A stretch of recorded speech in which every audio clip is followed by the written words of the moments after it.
A single bolt of lightning sliced open the night sky, illuminating a desperate woman clutching her ruined designer coat, stranded on a road at the edge of nowhere. Rain hammered mercilessly onto fields that once promised hope, now drowning in debt, in quiet despair. 60 days, that was all the bank had given him. 60 days before his family's legacy vanished, piece by painful piece, into cold legal jargon. She was running from a life of glittering lies, he from a truth too bitter to face alone. Neither knew their paths were about to cross, or that their collision would ignite a fight for survival greater than either had imagined. In a place where tradition fights progress, and silence hides scars as deep as the land itself, a storm was gathering. And when it finally broke, nothing, no secrets, no regrets, no broken dreams would be left untouched. Peter Caldwell's farm stretched across 3 generations of blood, sweat, and history in the heart of Willowbend County.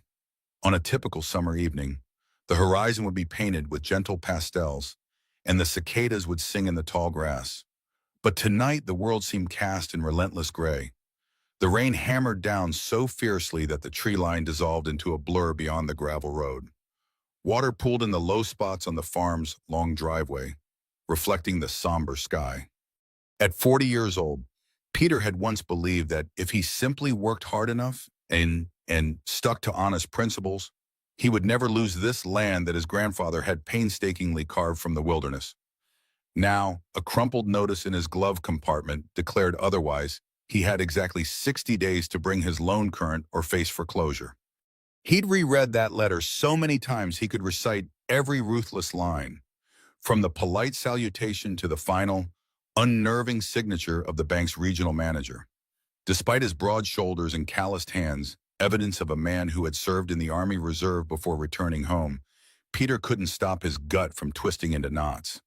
The farm had weathered hailstorms, droughts, and plagues of insects.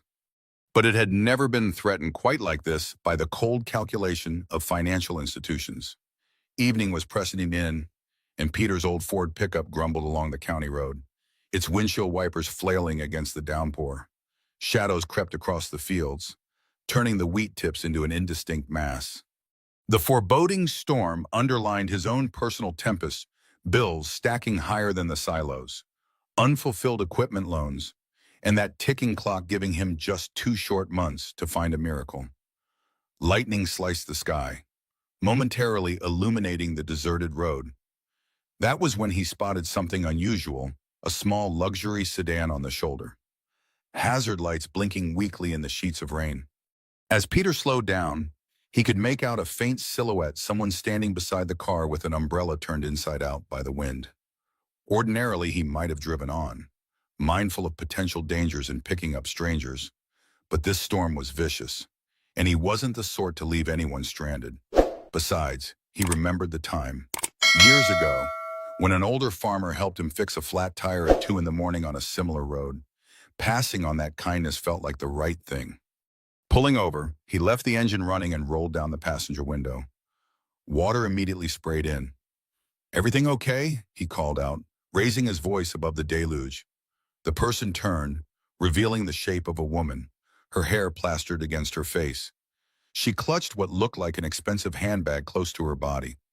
Even from a distance, Peter registered the incongruence: a luxurious coat, high-heeled boots ill-suited for rain, and a complexion too polished for Willowbend's typical scenery of dirt-caked laborers. "My car died," she shouted, her accent crisp with a refined edge. "And there's no signal. Could you please help me find some place to stay?" It wasn't lost on him that Willowbend County's cell service often failed, especially during storms. Peter leaned across the seat, shoving aside feed invoices. "I can give you a ride," he said, not sure about accommodations. "Though, town's got one motel, and it's usually half shut." She eyed him warily but with palpable relief. "I'd be grateful," she replied. "Name's Peter," he called, pushing open the passenger door. "Peter Caldwell." She paused, then gave a courteous nod. "Camilla Addison," she said, shivering as she climbed in, dragging her soaked handbag with her. In that moment, the swirl of storm water, the oppressive threat of foreclosure, and the arrival of a mysterious stranger converged on Peter's world. Little did he suspect that this rain-lashed encounter would set into motion a series of events capable of reshaping both his faltering farm and Camilla's hidden life. The sound of the rain drummed on the truck's metal roof like rolling marbles. Inside the cab, the air was thick with humidity and the faint scent of hay that clung to Peter's work jacket. Camilla tried to shake off the excess water from her coat, but it was no use. She was drenched, her usually neat hair plastered against her cheeks. As the old pickup rumbled back onto the road, water sluiced from the windshield in frantic arcs. Peter squinted through the downpour, managing the steering wheel with the calm of a man who had navigated countless storms. "That fancy car of yours won't be going anywhere until morning," he said, eyeing the rear view to confirm it was safe to merge back onto the lonely stretch. "Car battery? Maybe something else, I'm not sure," Camilla replied, pushing wet strands from her forehead. "I must have taken a wrong turn off the highway." By the time I realized my mistake, the engine started sputtering. She paused, trying to regain composure. "I'm sorry to trouble you like this." He shook his head. "No trouble. Storms this fierce can rattle the best of us. Folks around here help each other out." Camilla studied his profile. High cheekbones, a day's worth of stubble, and a fatigued stoicism in those blue eyes. His hands, gripping the wheel, bore small scars and calluses. A man who'd seen real work and maybe more. She glanced at the clutter on the dashboard, a stack of old receipts, an Army Reserve patch, and a battered photograph of an older couple in front of a big red barn. Her stomach twisted with uncertainty. She'd told him only her name and abbreviation, really Camilla Addison, which was close enough to the real one plastered across global fashion magazines. Technically, she was Camilla Addison St. Clair, but after so many years in Paris, the name had become synonymous with runway shows, high-profile collaborations, and penthouse apartments. Now, that image was the last thing she wanted to carry around. She'd fled the city under a hail of paparazzi rumors, boardroom bickering, and her own creative burnout. On a whim, she'd flown stateside. She thought she could vanish, rediscover something genuine, but here she was, half lost in rural America, rescued by a man who wore his worn optimism like a second skin. As if sensing her introspection, Peter spoke up. "Not many folks pass through Willow Bend on purpose," he said gently. "You traveling alone?" She forced a small smile. "Yes, I needed some distance from everything. I was on my way to a quieter place, hoping for a bit of solitude." He nodded, sympathy flickering across his eyes. "I get that. Sometimes distance is the only thing that keeps you sane." The storm raged outside, turning country roads into shallow creeks. Lightning flashed, illuminating fields of grain and rows of neglected farmland. In the short distance, Camilla caught sight of dilapidated barns, shuttered diners, and the flickering neon of what might have been a fuel station. The entire region felt stuck in time, battered by forces bigger than itself, much like the occupant behind the wheel. She mused. "You can stay at my place for the night," Peter offered after a moment. "I've got a guest cottage behind the main farmhouse. It's nothing fancy, but it's dry, and it beats sleeping in your car." Camilla felt an odd sense of relief. "I don't want to be an imposition," she said, though the shiver in her voice betrayed how cold she actually felt. He offered a reassuring nod, eyes on the road. "Trust me, I'd want someone to do the same if my sister or mother were stranded. We're a small community here, but we take care of our own and occasionally a stranger." Stranger. The word rang in her head. She was indeed a stranger in this place, burdened by secrets she wasn't ready to share. Watching the passing shadows, Camilla wondered if her impulsive flight from Paris might actually lead her somewhere better. The beep of a low-fuel light refocused Peter's attention. They still had a mile or two before hitting the farm. Camilla pressed back against the old seat, feeling the weight of exhaustion. Perhaps the quiet of Willow Bend County was exactly what she needed. She glanced at Peter's strong hands once more, uncertain of his own private storm. They both had troubles, no doubt, and as the truck bumped along the muddy path, She had no inkling that their troubles were about to collide and, in some miraculous way, might just cancel each other out. The rickety porch light struggled against the torrent of rain as Peter pulled his truck to a stop in front of a two-story farmhouse. Even in darkness, Camilla noticed the once bright paint was peeling, and the gutters sagged a bit, yet an inviting glow shone from the windows, illuminating a wide porch stacked with crates of produce and garden tools. As Peter killed the engine, a fleeting lull in the rain allowed them to dash up the steps. "Come on," Peter beckoned, opening the front door. Inside, the house felt like an homage to a bygone era. The living room boasted scuffed hardwood floors, a large stone fireplace, and family photos that lined the walls, pictures of birthdays, of harvest celebrations, and of a younger Peter in uniform, his face set with determination. The air smelled faintly of spiced apples and worn leather, a comforting aroma that contrasted sharply with Camilla's usual environment of polished marble and expensive perfumes. She stood there, dripping onto the doormat, struck by how long it had been since she'd set foot in a genuine family home. Her penthouse in Paris felt more like a showpiece than a residence. Peter grabbed some towels from a closet, offering them to her apologetically. "Here," he said. "Sorry if they smell a bit like the outdoors. Everything's been a little damp since last week's storm." Camilla wrapped the towel around herself, nodding her thanks. "It's fine. It's warm in here, at least warmer than outside." Peter kicked off his muddy boots, making sure not to track more water into the house. "I should show you to the guest cottage," he said, glancing out the window to gauge if the rain had fully let up. He paused, as though weighing a decision, and turned to her. "Actually, do you want something hot to drink before we cross the yard again? Storm might pick back up any minute." She caught herself in the middle of a yawn, nodded gratefully. "Yes, please, if it's not too much trouble." While he busied himself in the kitchen, she took in more details of the home. Framed on the mantel was a photo of an older man, presumably Peter's father, in the same farmland setting, arm around a smiling woman. Next to it was a folded American flag in a triangular case, and on the stone fireplace hung a set of dog tags. She couldn't help but wonder if that was related to his military service. By the time she wandered into the kitchen, the kettle was whistling on a stove that looked older than either of them. The tile counter showed signs of repeated repairs, and a handwritten calendar hung on the wall, marking planting schedules, payment due dates, and scribbled reminders in thick black marker. She noticed a day circled in red ink just under 2 months from now, with the simple note, "Final notice." A pang of curiosity rose. Peter set a mug of tea in front of her. "Chamomile." "Don't have much else."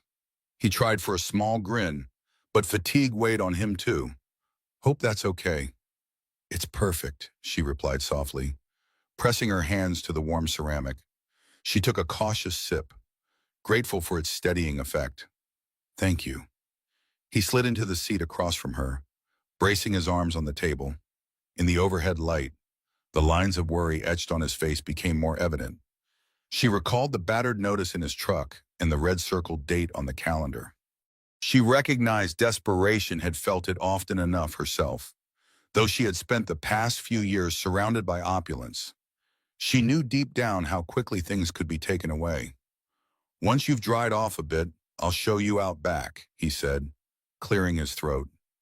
"Won't be fancy, but it's got clean sheets.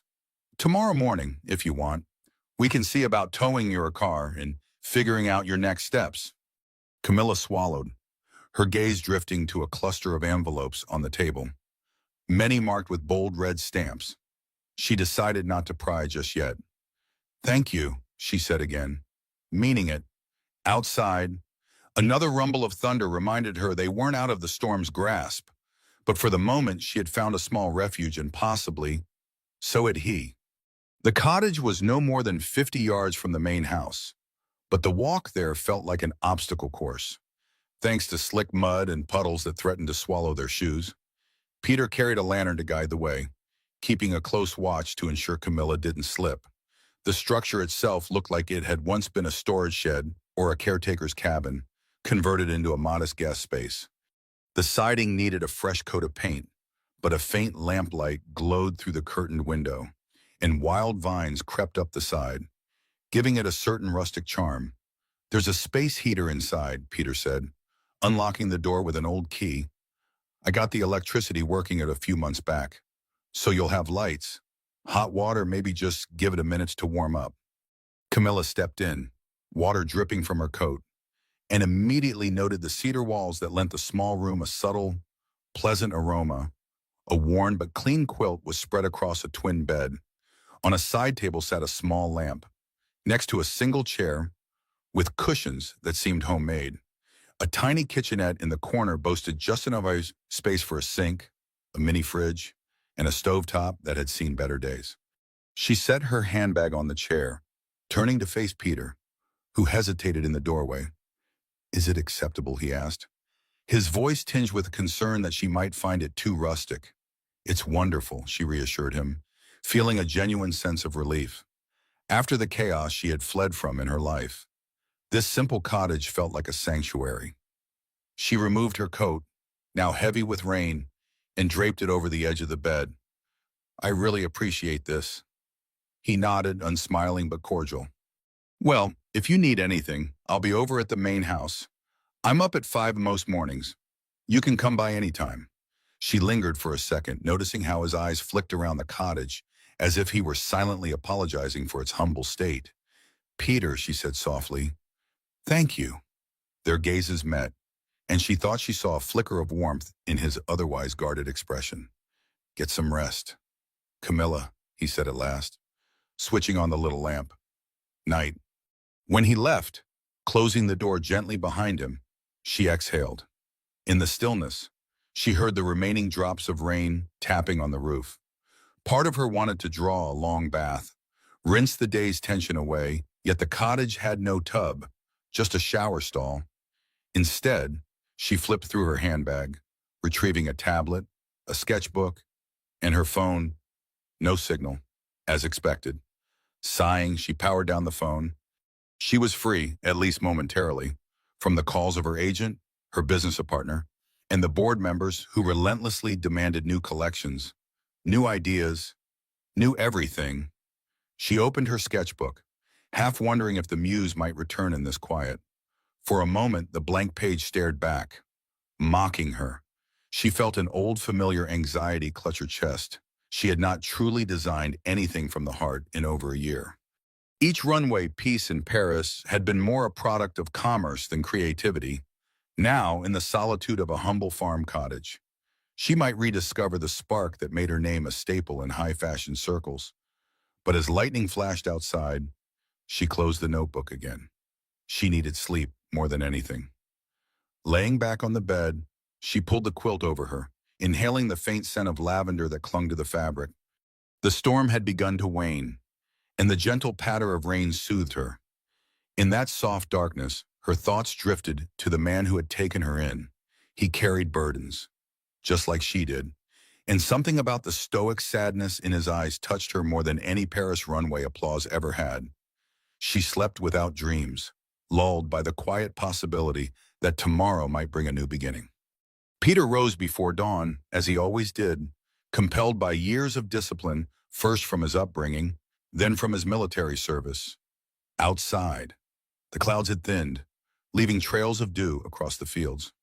Within the house, he brewed a pot of coffee and scarfed down a piece of toast. There was too much to do, and time never seemed to stretch far enough. His routine included a quick inventory of feed for the animals he still kept, though the stock was smaller than it had been in the farm's heyday. He used to have a small herd of dairy cows, but financial strains forced him to sell most.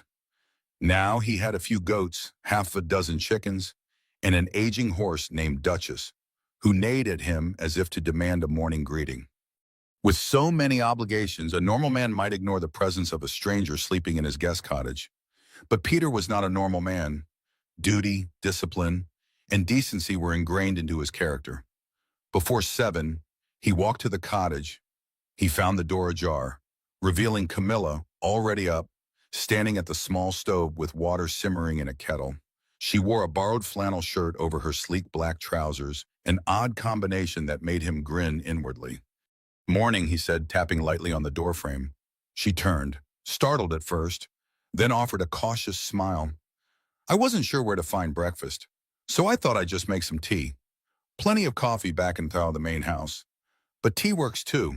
He stepped inside, noticing she'd tidied the small space. I can run you into town if you want. Might get your car towed so a mechanic can have a look. That would be great, she replied, picking up the cup of tea. I really appreciate all this. Are you sure it's okay for me to stay another night while the car gets fixed? He nodded. I'm sure. No sense rushing you out in the shape your car's in. At least let me see if old Bill in down at the station can help with a decent tow. They shared a subdued moment as sunlight began spilling through the single window, illuminating the dust motes in the air. Camilla studied Peter's face more carefully. He appeared a bit younger in daylight, the early lines around his eyes suggesting the weight of worry rather than age. I noticed your schedule pinned up in the house, she said tentatively. Lot of tasks for one man. He shrugged, trying to brush it off.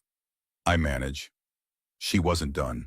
In the envelope on your table, final notice if I'm overstepping. Just tell me. Her voice held genuine concern. Peter inhaled, staring at the swirling steam in her mug. He wasn't sure why, but something in her tone prompted honesty. Maybe it was because she, too, seemed to carry secrets. I owe the bank more than I can scrape together, he admitted softly. $50,000 behind on a farm loan that's ballooned. I've got 60 days to pay or they'll foreclose. Camilla set the mug down, gently. That's terrible, she said, searching his eyes. This farm looks like it's been in your family a long time. 3 generations, he confirmed. Grandfather started it after World War II. Dad expanded it. I tried to modernize, but costs rose, yields didn't. I guess I wasn't as good at the business side as I thought. She could see the heaviness in the slump of his shoulders. She recalled the times her own empire nearly slipped away due to boardroom battles and market shifts. Maybe we'll think of something, she said quietly. Not knowing how, but feeling compelled. He didn't respond. Instead, he gestured out the door. If you're ready, let's get to town. Best do it before Bill closes up early. Stepping outside, they saw that the storm had washed the world clean. The sky was a sharp blue, the earth fresh with possibility. Camilla followed Peter to the truck, though neither realized that in their quest to fix one broken car, they were beginning a journey that might also rescue a broken farm and maybe each other. Town was hardly more than a handful of buildings arranged around a single main street. An old-fashioned gas station, a diner named Millie's Place, a corner store, and a post office lined the dusty pavement. A large brick structure that once housed the county bank stood vacant, windows boarded up, a testament to the economic decline that Willow Bend had been nursing for years. As Peter pulled the truck up to the lone auto shop, Camilla surveyed the surroundings with a mixture of curiosity and sadness. She noticed more shuttered windows than open storefronts. People on the sidewalks were mostly older folks, wearing worn clothes, peering at her as if she were some exotic creature. She felt self-conscious about her city attire. Even though she wore the flannel shirt over it, Old Bill turned out to be a barrel-chested man with grease-stained hands and an easy grin. Peter Caldwell, he said by way of greeting. Figured I'd see you soon, what with that rattle in the back of your truck. Or is this a social call? It's my friend here, Peter explained. Stepping out of the truck, her car broke down on County Road 16 last night. Think you can haul it in? Bill tipped his cap. Sure can. Just point me to it. You got the keys? Miss Camilla nodded and handed them over, grateful for the friendly efficiency. Thank you. Whatever it costs, I'll pay. Bill shrugged. We'll see what's wrong first. Might not be too bad. While Bill prepared his tow truck, Peter guided Camilla toward the diner, ignoring the curious glances from a pair of onlookers who muttered something under their breath, likely about the expensive, mud-stained boots she was wearing. Inside Millie's Place, the smell of bacon, coffee, and frying onions enveloped them. It was busy for a small town diner, filled with farmers, truckers, and a few tourists heading to destinations beyond Willow Bend. They slipped into a booth, and a middle-aged waitress with a kind smile approached. "Morning, Peter," she greeted warmly. Scribbling on her notepad, the usual Peter nodded. "Yes, please. And whatever the lady wants." Camilla glanced at the menu, noticing plain but hearty dishes. She ordered scrambled eggs, toast, and coffee. As the waitress left, she looked at Peter. "You know everyone here, don't you?" He gave a short laugh. "Mostly. Guess folks can't keep secrets in a small town. Everyone's business is everyone else's." Camilla stirred sugar into her coffee. "That sounds both comforting and suffocating," she mused. "Yeah, that's about right. The place is dying, though," he added, glancing at the line of vacant shops across the street. "Used to be more jobs, more kids running around. Now, it's mostly older folks and a few families hanging on. The rest left for the city." She pursed her lips. "Is that why the bank closed?" "Partly when the regional branch was losing money, so they consolidated. Now people have to drive 30 miles just to deposit a check." Their waitress returned with plates of eggs, bacon, and toast. Camilla inhaled the comforting aroma, realizing she was hungrier than she thought. As they began to eat, conversation drifted to her car troubles, then circled around to the farm. She kept an eye on Peter's expression, trying to gauge how much the foreclosure weighed on him. She caught glimpses of a forced bravery that masked deeper pain. "It's not your problem," he remarked suddenly, catching her studying him. "I mean, I appreciate the sympathy, but I know you've got your own worries." She hesitated, debating whether to divulge her own secrets. "Let's just say I ran away from a storm bigger than the one last night," she replied cryptically.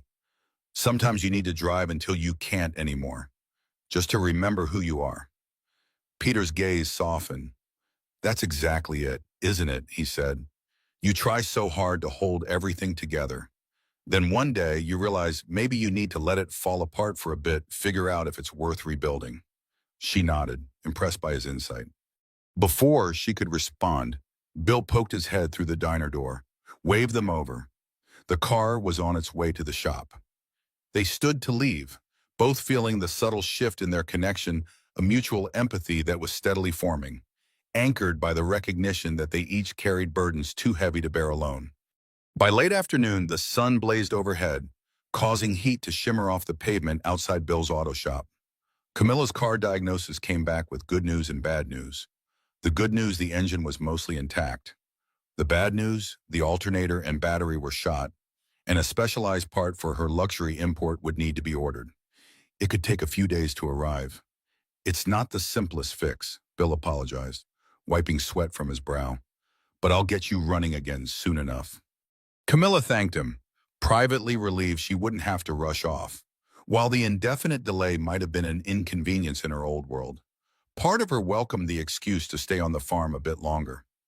She and Peter hopped back in his truck and headed home, a comfortable silence between them. Halfway down the gravel road, he turned to her.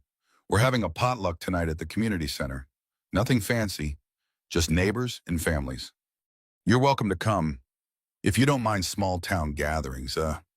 She blinked, surprised by the invitation. Sure." She agreed. "I'd like that." Peter offered a faint smile, returning his focus to the dusty path ahead. As they arrived back at the farm, Camilla returned to the cottage to freshen up while Peter did his afternoon chores. She found herself rummaging through her suitcase, which contained mostly stylish outfits ill-suited for rural life. She picked a simple blouse and jeans, silently hoping she wouldn't stand out too much. Dusk approached, painting the sky in gold and violet streaks. Camilla followed Peter into his truck once more, and they drove a short distance to a small, time-worn building on the edge of town with a fading sign, Willow Bend Community Hall. Inside, folding tables were pushed together, laden with casseroles, fried chicken, cornbread, and various homemade pies. The chatter of voices mingled with the gentle strains of a local fiddler in the corner. Peter introduced her around. Many recognized him from childhood or from his father's days in county leadership. A few shot glances at Camilla's polished manner, but most were welcoming enough, offering polite nods or quick handshakes. A plump woman with a grin that didn't quit approached them. Peter Caldwell. I hear there's a new face in town, she teased, elbowing him. You must be Camilla. Camilla returned the woman's grin. Yes. Lovely to meet you. I'm Mary Archer. I was friends with Peter's mother. Goodness, we've watched him grow since he was in diapers. She winked at him, then turned back to Camilla. Come get a plate before it's all gone. They found seats at a long table. Camilla sampled the local dishes, savoring the hearty flavors. It was a far cry from the haute cuisine she was used to, but it tasted comforting. She observed the animated chatter older men trading stories about crop yields, young mothers juggling toddlers, and a small group of veterans in a corner wearing caps that declared their branch of service. Occasionally, people glanced at her, curiosity evident. She realized that in this little world, every outsider was cause for speculation. Peter explained that events like these were about community support, sharing a meal, sharing news, and sometimes raising funds for a neighbor in need. As the evening wore on, talk shifted to the challenges facing Willow Bend, shuttered businesses, farmland consolidation, and the city folks who bought up properties only to leave them idle. When Mary Archer made an announcement about a raffle to help a local family behind on mortgage payments, Camilla felt Peter stiffen beside her. She saw the flush creep up his neck and realized they were talking about him, in code. The raffle collected a decent sum, but it was a drop in the bucket compared to what the bank demanded. After the potluck ended, a handful of neighbors lingered to chat. Mary embraced Peter, murmuring something about not giving up. He gave a tight smile, changing the subject. When they finally drove off, the star-strewn sky blanketed the silent farmland, and Camilla's heart ached with empathy. This man was being propped up by a community that didn't have much themselves, yet they were all trying. That night, back at the cottage, she stared at her sketchbook again. Something about the raw authenticity of Willow Bend stirred her imagination. She started drawing the outline of a jacket, the patterns reminiscent of farmland rows. But halfway through, she paused, uncertain if she had the right to weave these people's struggles into her work.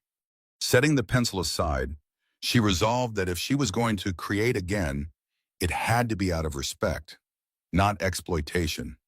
She thought of Peter's resolute spirit and realized that perhaps for the first time in ages she had found a muse worth honoring. The next day dawned bright, offering a much calmer sky than before. Camilla woke up early and decided to explore the farm while Peter was off feeding the animals. The cottage door creaked as she stepped onto the small porch. Morning mist hovered low over the fields, and dew sparkled on the wild grass. A sense of possibility filled her lungs. She navigated a footpath that led around the side of the main house. Rows of vegetables caught her eye, different shades of green, with splashes of color from heirloom tomatoes, peppers, and blossoms that beckoned pollinators. She noticed a small fenced garden with climbing beanstalks that boasted purple-streaked pods, and she recalled reading somewhere about older, heritage varieties that had more flavor and unique patterns than commercial hybrids. Suddenly, she heard a distant call. Turning, she saw Peter in a field behind a row of modest grain silos, beckoning her over. Drawing closer, she stepped carefully on the soft earth until she reached him. He stood with a shovel, investigating the soil around a row of carrots, seemingly lost in thought. His dog, a spry border collie named Molly, sniffed around his boots. Morning, Camilla greeted, noticing the streak of dirt across his brow. He stood, nodding. Morning. Thought you might still be asleep. I couldn't, she said, drinking in the fresh air. It's beautiful here. A faint smile tugged at his mouth. Yeah, it is. He conceded. When I was a kid, I used to hate waking up early to do chores. But you learn to appreciate the quiet and the sense of purpose. She peered at the carrots, noticing they weren't the standard orange. Some had a deep purple hue at the top, blending into orange near the tip. What kind are these heirloom variety? He explained, wiping sweat from his forehead. It's called Purple Sun. My granddad experimented with a whole bunch of older seeds. Always said the mass-produced stuff lost the flavors of the past. Camilla gently touched one of the carrot tops, seeing how vibrant and unique they were. Something about these vegetables reminded her of haute couture, each piece with its own subtle difference, each carrying a story. They're beautiful, she murmured. Peter chuckled. Never thought of carrots as beautiful. But okay, she gave him a sidelong glance. Beauty's not just about glamour, it's presence, uniqueness, history, all of that. He leaned on his shovel. Speaking of history, got a whole row of tomatoes over there. Seeds come from my grandmother's side, Italian immigrants who settled in the Midwest ages ago. They're prone to blemishes. Not exactly pretty to the untrained eye, but the taste is unmatched. If I could get them into the right markets, maybe I could charge more. People want something authentic these days, but it's tough. Shipping costs, marketing, not to mention the bank breathing down my neck. She bit her lip, words forming in her mind, an idea stirring. She'd built a career turning authenticity into something people would pay that extravagant sums for. She remembered her last major show in Paris, how critics fawned over handcrafted details that were actually machine finished. Here, real craftsmanship and heritage existed in every inch of soil, every carefully preserved seed. You ever tried telling the story behind these? She asked quietly.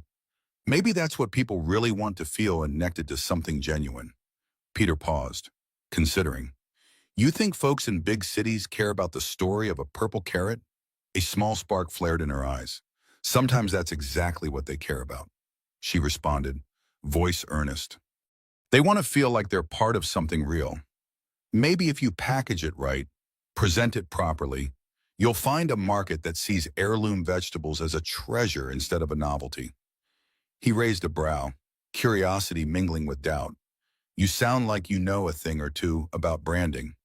She simply smiled, wiping her hands on her jeans. Let's just say I have a little experience with storytelling. A week passed, and the initial awkwardness of house guest and host began to melt into an unspoken camaraderie. Every morning, Camilla would help Peter with small tasks, collecting eggs from the chicken coop, washing produce for the local farmer's market, or even driving the old tractor under his watchful guidance. Her hair, once meticulously styled, was now frequently tied in a casual ponytail, her nails chipped from working in the dirt. In the evenings, she returned to the cottage with a new sense of purpose.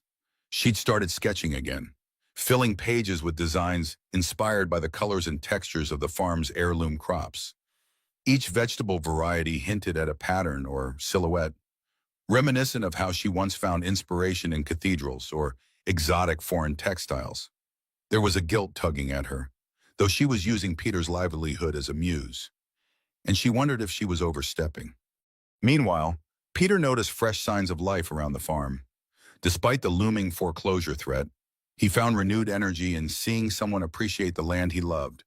She asked questions about the old seeds, about soil health, about how to tell the difference between a healthy vine and one that needed pruning. In sharing these details, Peter recalled the passion that once fueled his dream to make the farm profitable in a way that honored tradition rather than chasing industrial norms. Their conversations strayed into personal territory at times. Camilla learned that Peter had lost his wife, Ellie, years ago in a car accident, and had returned from active duty only to bury her. The farm became his anchor, though it was riddled with financial storms he never anticipated. For his part, Peter learned that Camilla had built her career in Europe, gained international acclaim, and then burned out under the relentless pressure of delivering bigger, flashier collections. She was running from more than just paparazzi. She was fleeing a sense of hollowness. At night, they shared simple dinners in the farmhouse kitchen. The first time Camilla attempted cooking a vegetable casserole, it ended up slightly scorched. Peter teased her gently, but also admitted it was nice to see someone else trying to keep the kitchen alive. The lonely rooms, once echoing with silence, were starting to feel lived in again. One late evening, they settled on the porch with cups of tea, watching lightning bugs dance over the fields. The worry of foreclosure pressed heavier on Peter's mind as the calendar days kept ticking away. He had managed to sell some produce at a decent price to a local co-op, but it was peanuts compared to the bank's demand. Camilla sensed the tension. You mentioned packaging the story of these heirloom crops, he said quietly, glancing over at her. How exactly would someone like me do that? I don't have a PR firm. I can't even afford to hire a photographer right now. Camilla ran her thumb around the rim of her cup. People pay for experiences, not just products, she mused. If you show them that these carrots, tomatoes, beans, whatever carry heritage, flavor, and uniqueness they can't buy at the supermarket, they'll pay a premium.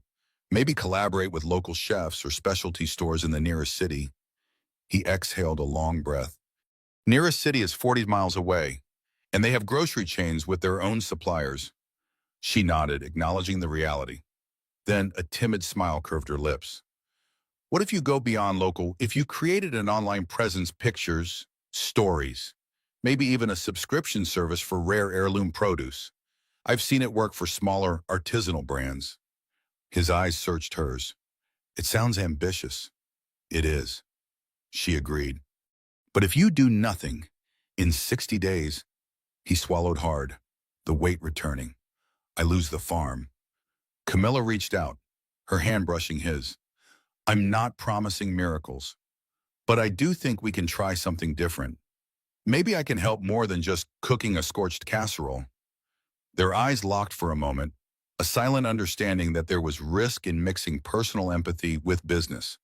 Yet, maybe that was exactly what each of them needed.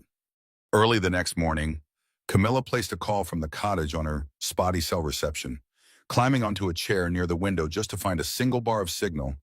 She left a voicemail for her longtime friend and assistant, Felicity Parker, who was still in Europe managing Camilla's personal brand operations. In a measured tone, she asked for help connecting with a few specialty food retailers and boutique PR contacts in the U.S.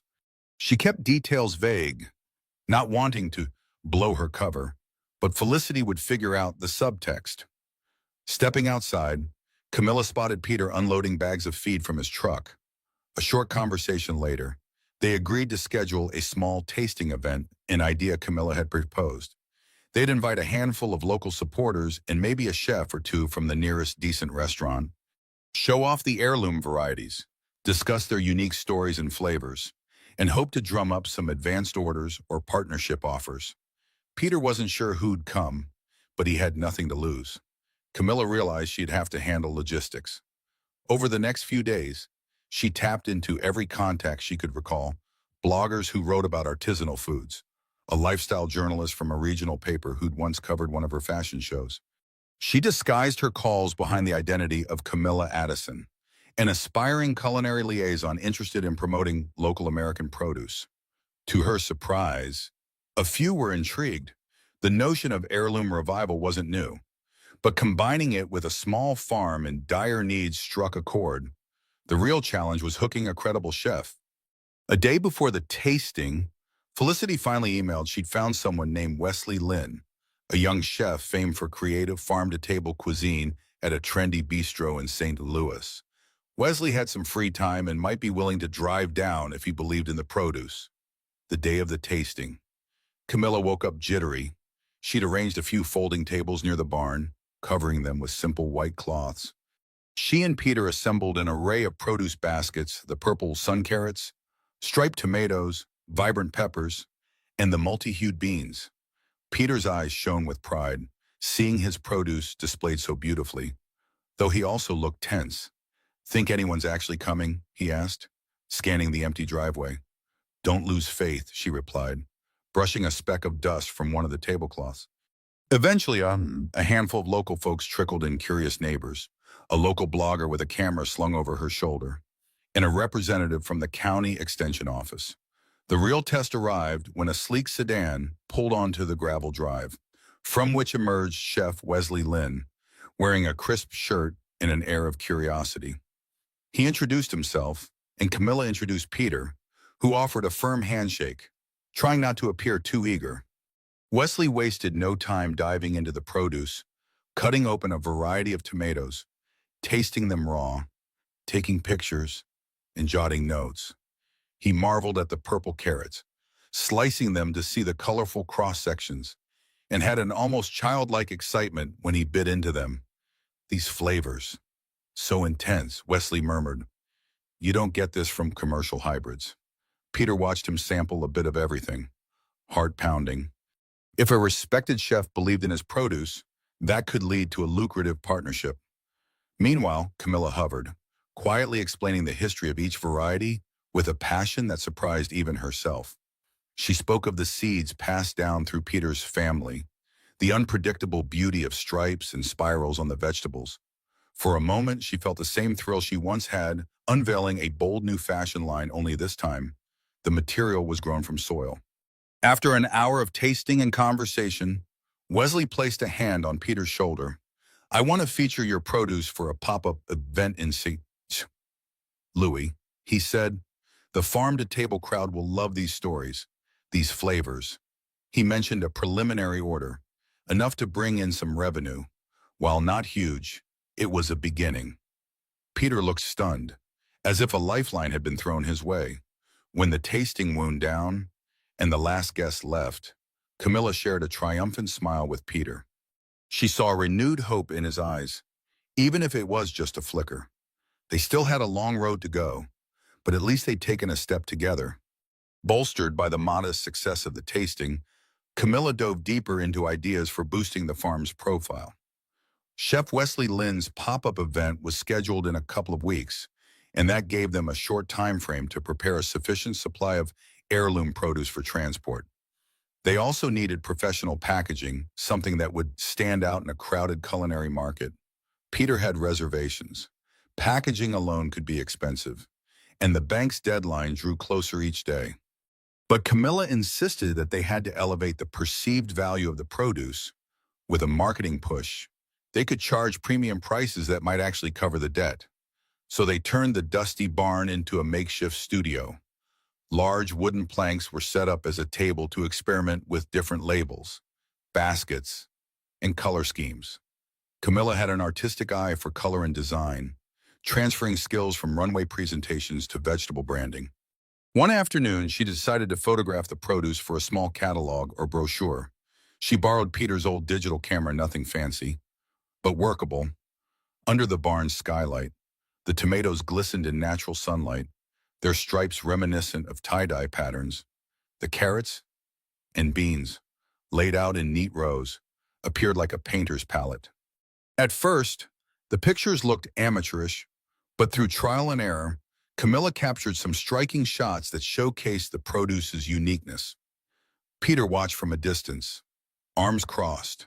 He was unused to the concept that carrots and tomatoes could be treated like high-end couture. Yet, as he observed Camilla fuss over lighting, repositioning leaves for better composition, he felt a stirring in his chest. She was breathing new life into a place he'd once feared was beyond saving. One evening, after hours of trial runs, Camilla wiped her brow and sank onto a stool. I think we have enough decent photos to make a small brochure, she announced, flipping through the camera's gallery. We'll add some short stories about the seeds, how they came into your family, your growing methods, that kind of narrative. Peter offered a hesitant nod. And you think people will actually read it? She smiled, a mix of patience and conviction. You'd be surprised how hungry people are for authenticity. They see processed, soulless products everywhere. An heirloom tomato with a story about your grandma's seeds is more than just a tomato, it's a piece of heritage. He touched the edge of one photograph, where the swirl of purple and orange in a carrot looked almost unreal. I guess I never thought about it that way. Always seemed normal to me. What else would we grow besides the seeds my family left behind? Camilla set the camera aside. That's the beauty of it, she said softly. What you consider normal can be extraordinary to someone else. We just need to help them see it. They ended the night in the farmhouse, poring over packaging estimates and shipping logistics. Between the cost of custom-printed labels, special containers, and the labor involved in sorting and boxing produce, the numbers were daunting. But if Chef Wesley Lynn's pop-up event went well, it might spark more demand. They could possibly pay off a chunk of the debt, proving to the bank that the farm had a viable future. At a particularly tense moment, Peter sighed, resting his forehead in his hands. What if this doesn't work, Camilla? I appreciate everything you're doing, but I keep thinking, what if we're just delaying the inevitable? She reached over, resting a gentle hand on his forearm. I can't promise success, she admitted, but I've seen miracles happen when something is truly special. Your farm is special. These seeds are special. We have to try. He looked at her, truly looked, seeing the sincerity in her eyes. All right, he said at last. Let's give it all we've got. As the clock ticked down toward the pop-up event, the flurry of activity on the farm escalated. Labeled crates needed assembling, produce had to be harvested at just the right ripeness, and shipping methods confirmed to keep everything fresh. Camilla found herself taking calls from Felicity in Europe at odd hours, coordinating deliveries of small, custom label prints that had to be rushed across the ocean. Meanwhile, Peter scrambled to ensure the harvest was on schedule, enlisting the help of a few local teens who were glad to earn extra money. Amid the chaos, an unexpected visitor arrived one bright afternoon. Camilla spotted a sleek black SUV pulling into the driveway. Out stepped a well-dressed woman in her 50s, carrying a handbag that screamed designer label. The visitor introduced herself as Dorothy Owens, a representative of the bank that held Peter's loan. She strode across the yard, eyes scanning the surroundings with a polite but clinical detachment. Peter met her by the barn, forcibly polite. He apologized for the state of disarray. Bins and boxes cluttered every corner. Dorothy just nodded, her gaze lingering on the scribbled checklists pinned to a board. I came to see how the farm's prospects are shaping up, she explained. We're aware you have about 4 weeks left on the notice. Camilla, standing nearby, felt tension coil inside her. Dorothy's presence was a stark reminder that time was running out. She watched Peter muster his composure as he outlined the new business strategy, the collaboration with a rising star chef, the specialized packaging, the plan to tap into the higher-end market. Dorothy listened, face unreadable. I admire the effort, she said, flipping through some of the brochures Camilla had designed. But do you have confirmed purchase orders or any cash coming in soon? The bank is obligated to proceed if there's no evidence of solvency. Peter's jaw tightened. The pop-up event is in 2 weeks, he said. Chef Wesley Lynn is featuring our produce. We're expecting strong sales. Dorothy's brow rose in mild skepticism. If you can provide documented proof of significant revenue, we may reconsider the foreclosure timeline, but it needs to be more than promise. She turned a cool gaze to Camilla, as if registering the presence of an outsider. And you are. Camilla stepped forward, lifting her chin. I'm helping with the marketing and brand strategy. My background is in high-level product presentation. Dorothy gave a practiced smile.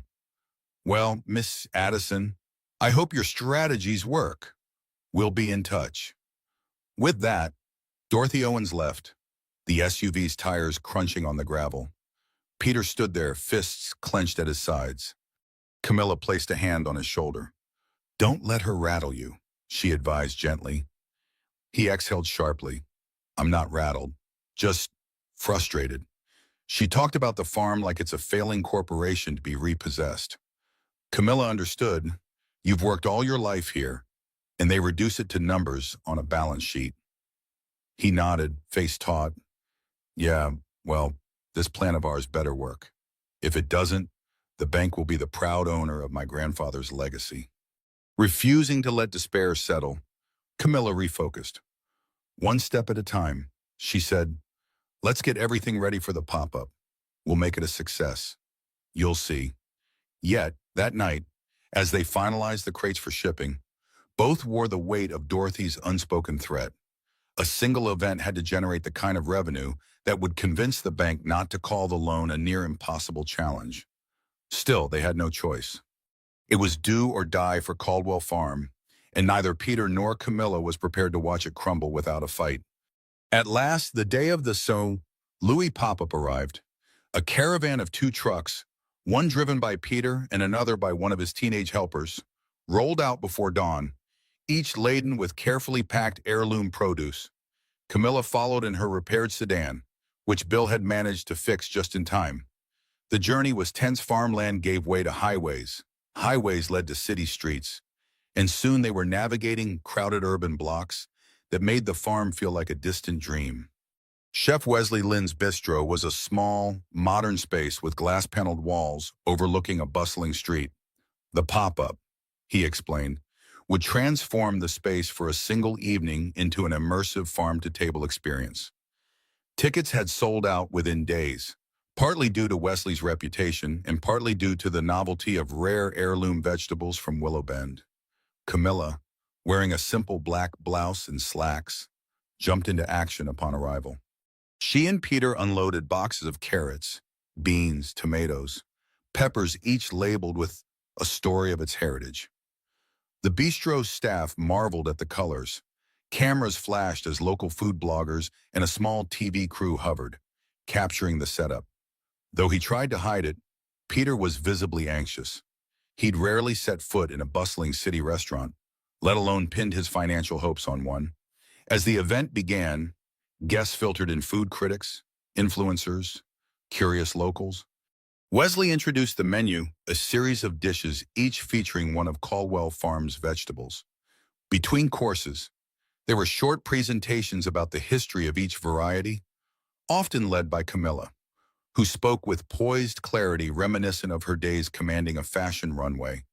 The purple sun carrot, ladies and gentlemen, is not just a colorful novelty, she explained, gesturing to a plated appetizer. Its lineage dates back generations in Peter Caldwell's family. The flavor you taste reflects decades of careful cultivation. It's both produce and living history. Peter watched, astounded by how elegantly she spun the narrative. She had the crowd eating up every word, along with each vibrant dish. When he stepped up to talk about his grandfather's seeds, his voice trembled at first, but the sincere passion in his eyes soon won them over. The story of a small farm's fight to preserve heritage struck a chord with diners weary of mass-market everything. As plates were cleared and replaced with new culinary inventions, guests scribbled notes, snapped photos, and posted on social media in real time. The fervor of interest grew. Some asked if they could buy produce directly after the event. Others wanted to visit Caldwell Farm. By the end of the night, Wesley stood up to applause.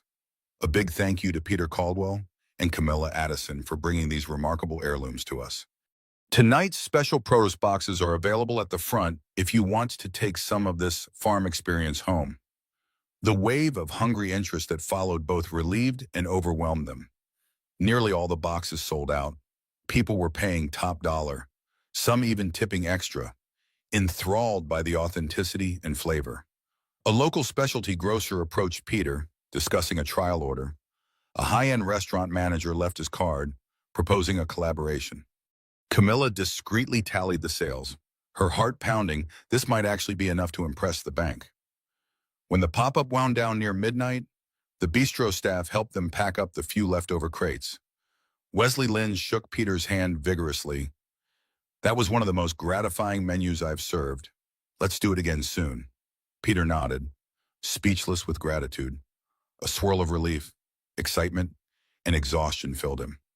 Camilla, also drained, leaned against the bar with a glass of water, her face flushed with triumph. She locked eyes with Peter across the room, offering a small nod that seemed to say, "We did it." They headed back to their vehicles, the noise of the city still humming around them. For the first time in months, Peter felt genuine hope. He placed the night's receipts into a secure bag, glancing at Camilla, who wore a tired but glowing smile. "You're amazing," he said quietly. "I couldn't have done any of this without you." She reached out, briefly touching his arm. "You could have, maybe not in the same way, but the passion was yours.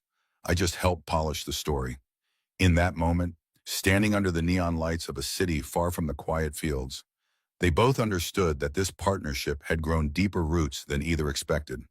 Within days, the bank's local branch was flooded with chatter about Caldwell Farms' sudden success. Dorothy Owens, somewhat skeptical, arranged another visit to go over the sales figures. This time, Peter and Camilla were ready, presenting purchase orders from 2 restaurants and a specialty grocer, along with receipts from the pop-up event. The numbers indicated a new revenue stream that could chip away at the overdue debt. "Impressive," Dorothy acknowledged, adjusting her glasses as she inspected the documents. "This may persuade the regional manager to reconsider foreclosure proceedings. However, I'll need a formal proposal for how you plan to maintain this income over the next year." Peter inhaled. We're working on a subscription model for monthly heirloom produce boxes, plus seasonal pop-up events. With the branding Camilla and I developed, we can sell at a higher margin. We also have a potential partnership for online sales. Dorothy took notes. Though she remained businesslike, Peter sensed less hostility than before. Submit your projections within a week, she said. If it's viable, we can negotiate an extension. After she left, Peter and Camilla celebrated quietly in the living room. The house felt more alive, with fresh flowers on the table and a sense of optimism in the air. Mugs of coffee in hand, they discussed the next steps. Felicity, Camilla's assistant, had been working wonders in the background. She'd connected them with a few e-commerce platforms that specialized in artisanal products. Soon, Caldwell Farm might have an online storefront, complete with Camilla's photographs and storytelling. It was an unprecedented pivot for a small-town operation. But times were changing. Their rapport grew stronger with each passing day. Camilla found herself confiding in Peter about her past, her meteoric rise in the fashion world, the constant pressure to outdo herself, the false friends who turned on her the moment trends shifted. She explained how she'd begun to loathe her own designs, feeling they lacked substance and were purely commercial vehicles. Peter confided too. He spoke of the guilt he carried over Ellie's death, how he was deployed at the time and unable to be by her side after the accident. How, upon returning, he vowed to save the farm as a way to honor the memory of their shared dreams. The bank notice was a betrayal to him, a sign that maybe he'd failed at preserving the life he once imagined. These honest conversations wove them closer together. The tension that had flared during their first meeting was replaced by a simmering connection, one that went beyond gratitude. Sometimes, Camilla caught Peter's gaze lingering on her, and she felt her pulse quicken. She wasn't naive. Relationships were complicated, especially ones built amid crisis. But the quiet strength of this man, his unwavering determination, touched a part of her that had lain dormant for too long.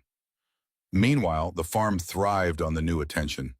Local teens came by after school to help with labeling produce boxes, enthralled by the sudden notion that Willow Bend could be famous for something.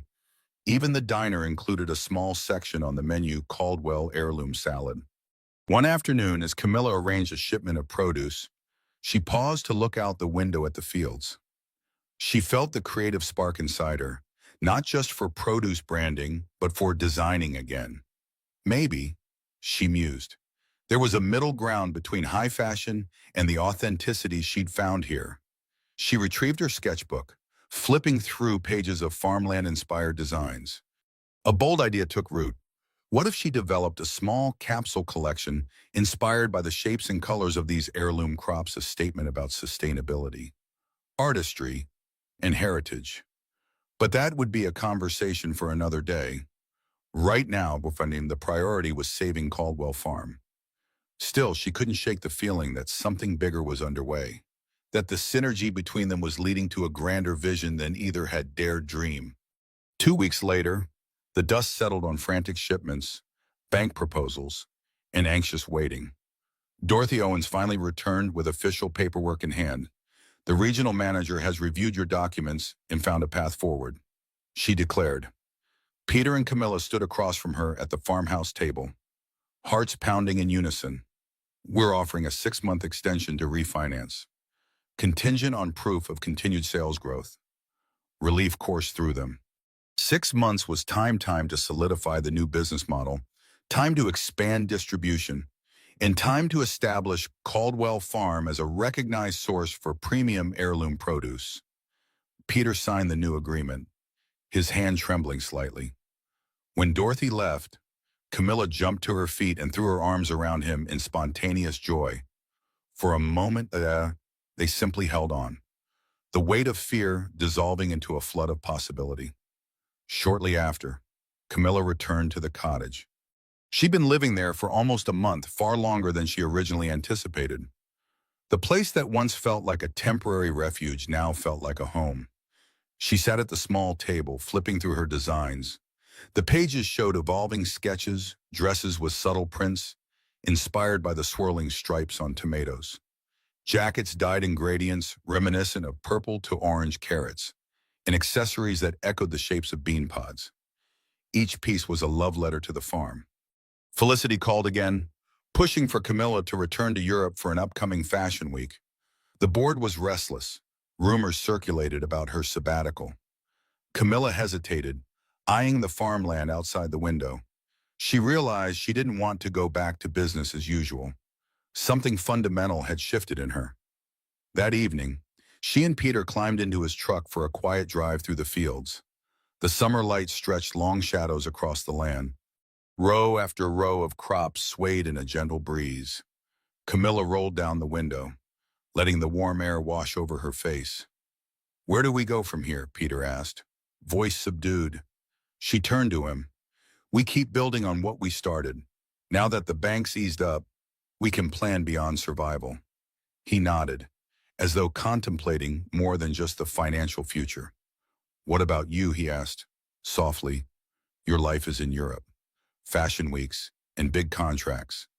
Are you heading back?" She let the silence linger, feeling the truth resonate in her chest. "I'll have to, at least to settle things," she admitted. "But I'm not the same person who left Paris.